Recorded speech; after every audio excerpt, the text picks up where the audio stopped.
to Atlanta yesterday from Houston, and I actually came into the Atlanta airport right when there was the active shooter scare at the airport yesterday. And I'm just coming on to talk about kind of like what happened and how I felt. It was just absolutely nuts. Hi, Faith. Hi, sweetheart. Hey, everybody, as you're coming on. Hello. So I flew in. I had a 10:30 flight out of Houston yesterday morning. And with the hour difference in time, I landed in Atlanta like right after 1 o'clock. Caught the train, was coming up the escalators. As for those of you who know the Atlanta airport, you know how the Delta terminal, or just the terminal main train, that you come up the main set of escalators to come up and either go to the left or the right towards baggage claim, depending on which airline you were with. And as I was starting to come up the escalators from the train, I heard some yelling up in the top of the airport.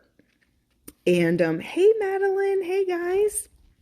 I heard some commotion of some sort. It wasn't screaming or yell. It wasn't even necessarily yelling. I heard someone with kind of like a raised voice. And as I came up to the top of the escalators, there was like airport staff saying, evacuate the building. And they were kind of telling you, pointing to each side of the exits to head out. Hey, Renee. Hi, sweetheart. Hey, Journey. Hey, everybody. I know it's been a minute since I came on. I'm tired, guys. I was filming all last week. We just wrapped Friday night, and I literally got on a flight to come home yesterday morning. So as you're coming on, I know I haven't been on, guys. It's been really hard to juggle coming live and filming full time for the show. So it's been rough. So I know you haven't seen me for a while. So I get to the top of the escalator and they're like, evacuate the building immediately, head towards an exit, and they're pointing. And I head out the Delta exit side because that's going to be the side where my baggage claim would be.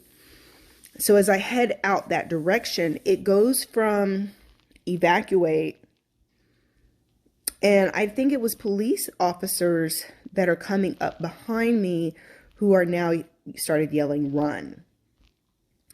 Guys, when I tell you the airport, as soon as the police were saying run, guys, it was like everyone inside of the airport panicked. Like, it was this mad dash for the doors. People were screaming. It was scary. When I say it was scary, I'm running in high heels, dragging my carry-on bag, my purse. It wasn't like too crazy because it's like everyone's just getting outside as fast as we can. But they're saying run. We get outside. I go ahead and cross the street. Across the street, you know how there's the arrival lanes where people are supposed to be picking people up, so there's the road, the street where people are driving through the airport to pick people up. I go across the street over nearest the parking garage just to get away from the building. At this point, we don't know if it's an active shooter. We don't know if it's a bomb. We don't know what it could be. But I just was like, let me just get as far away from the building, as I can, right across the street while I wait to see what's going on. As I'm standing across the street, kind of near the entrance to the parking garage, people begin running out of the doors again, and then people are screaming, run. And so it was this second go around where it felt something like a shooter or someone was coming, because everyone starts running again, screaming. This time there was a level of terror and fear. I mean, guys, I've never been in this situation ever in my life, but it was sheer terror. Like you felt the energy of everyone around you, Everyone was screaming and running because some people must have been seeing someone. I think they might have seen the gentleman with the gun. People were screaming, crying. People were falling down. People were getting trampled. I almost got knocked over. Like when people are terrified, there's there's no logic or rhyme or reason going on. Like little old ladies were getting knocked down. Like it was horrible. When I say horrible, everyone is screaming and running, like running for your life. That's how it felt. It felt like we were all running for your life. You don't know if someone's about to come up behind you or someone's shooting. You don't know what's about to happen. And so when I say we were all running, I mean people trying to carry their babies, their kids picking up their children, trying to run, little old ladies falling down. It was terrifying. And as I'm running in high heels, it sounds funny now, right? But it's not funny. I'm running in high heels with luggage, trying to run out, through the parking lot. Everyone starts running through the parking garage out as far as we can. And it was like, it's hard to even describe how I don't think I've ever been that scared in my adult life. Like I can't remember a time of ever being in a situation where I felt that scared. It was an overwhelming feeling. Yes, Lena Boo, fight or flight. That's exactly, it was adrenaline. You're having a hard time catching your breath. Lots of women and children around you crying, screaming, crying. People were hyperventilating, having a hard time. I ran all the way out to the end of the parking garage because I was like, if somebody's going to come out here shooting, you're going to have to work to get me, right? I just ran until I couldn't run anymore. I ran all the way out to the end of the parking garage where you couldn't run any further. And I had car service picking me up. So I had a limo there to pick me up with a driver. He's trying to find me because he was in the building waiting for me at the top of the escalator. And so he was looking for me. He had to evacuate the building as well. I finally got in touch with him, and he eventually said, okay, it looks like everything's clear. He waited for everything to kind of calm down up by the airport, kind of directed me to walk towards him, walk back to the airport to find him so we could figure out, get me in the car, get my luggage and all of that. But we were out there for hours. I mean, obviously it was shut down. Yes, Tiffany, my driver was really committed to his job. He did not leave me at the airport. He would refuse to leave until he got me and got me in the car and got me home. He was with me for hours. It took several hours for the airport. I think we were waiting like 2 hours just for the everything to open back up, get back in, get my baggage. I had packed up so much wardrobe stuff to come home with me from the show. I had, bags with very expensive handbags and all the very, expensive stuff in it. I did not feel comfortable leaving my bags, at the airport to come back and get them later. We waited like 2 hours to get my bags. And Carrie, when I finally got home, I had called Carrie when I was in the parking garage, guys, and I'm barely able to breathe. I'm running. I'm trying to let him know that it's either a shooter or that something's going on. And Carrie was just terrified. He doesn't know what's going on. And guys, in these situations, Carrie said I was looking out of it all afternoon, like all evening. I had a gender reveal party with my oldest son who's going to have his first child. I'm going to have a little baby granddaughter. We had the party yesterday evening, but even at the party throughout the rest of the evening, Carrie was telling me I just didn't even look like myself, that I was out of it. And I just was already tired from filming all week.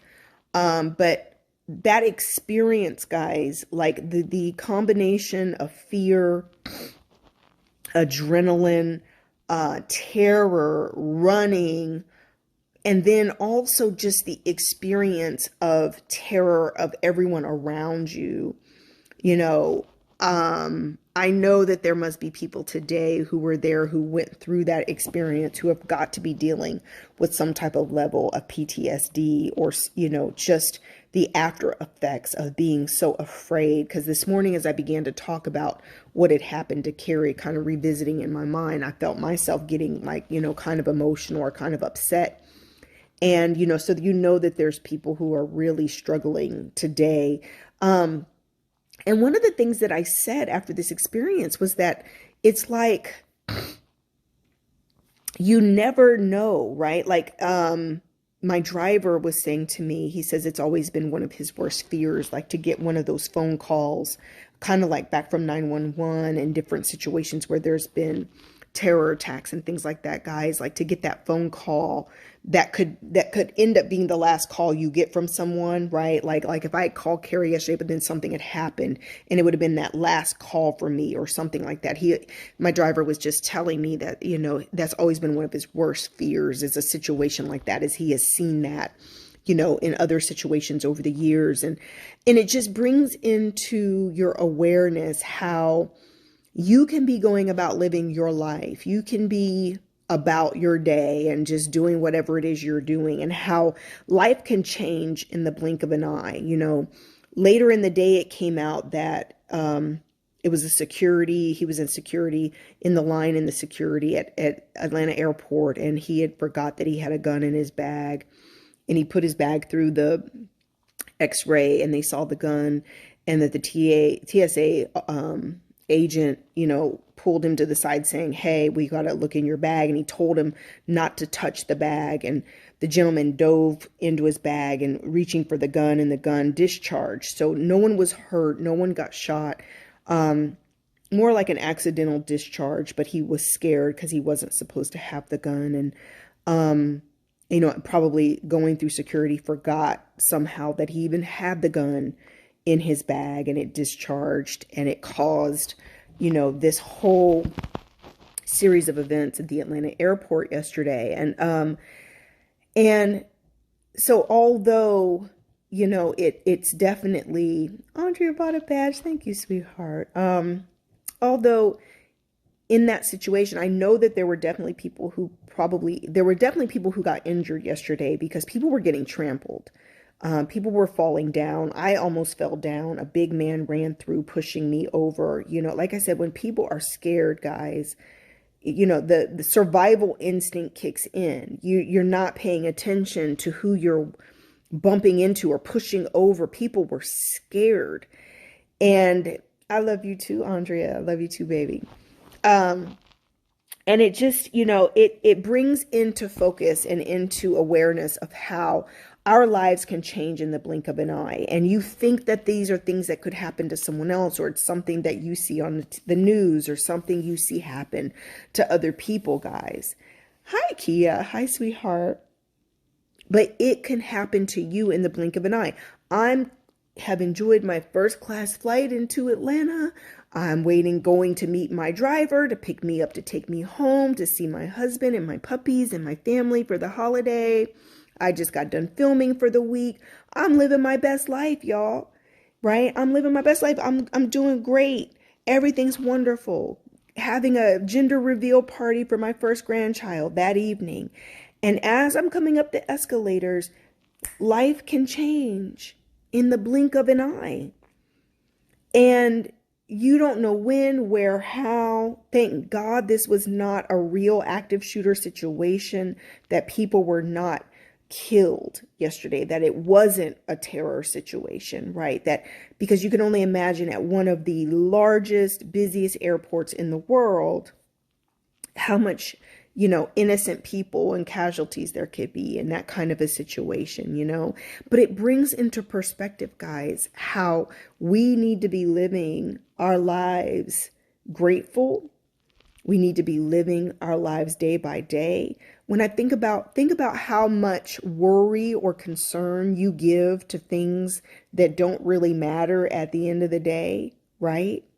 As I was calling Carrie, terrified, barely able to catch my breath, running, He could hear people screaming around me, behind me. He could hear all of the commotion. He didn't know what was going on, right?